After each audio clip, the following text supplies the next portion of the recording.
بسم اللہ الرحمن الرحیم۔ السلام علیکم ورحمۃ اللہ وبرکاتہ۔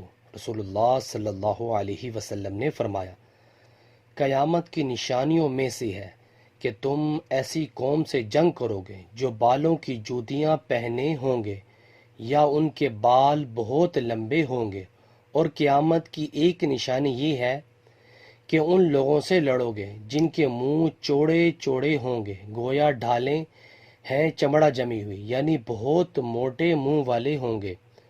حضرت ابو ہریرہ رضی اللہ عنہ نے کہ رسول اللہ صلی اللہ علیہ وسلم نے فرمایا، شہید 5 قسم کے ہوتے ہیں: طاعون میں ہلاک ہونے والا، پیٹ کی بیماری میں ہلاک ہونے والا، ڈوب کر مرنے والا، دب کر مر جانے والا، اور اللہ کے راستے میں شہادت پانے والا۔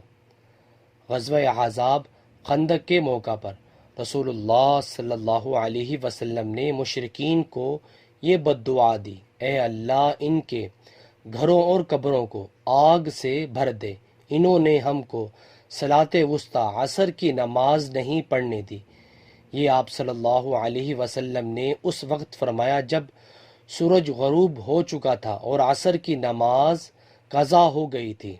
رسول اللہ صلی اللہ علیہ وسلم نے فرمایا، جس شخص نے لا الہ الا اللہ کہہ لیا اور اس کے دل میں جو برابر بھی ایمان ہے تو وہ ایک نہ ایک دن دوزخ سے ضرور نکلے گا۔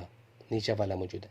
سو ویورز، اللہ تعالیٰ سے دعا اللہ تعالیٰ میں بھی اپنی زندگی کو اسلام کے مطابق بسر کرنے کی توفیق عطا فرمائے، اور ہمیں 5 وقت تکبیر اللہ سے نماز پڑھنے کی بھی توفیق عطا فرمائے۔ ویڈیو کو شیئر کریں۔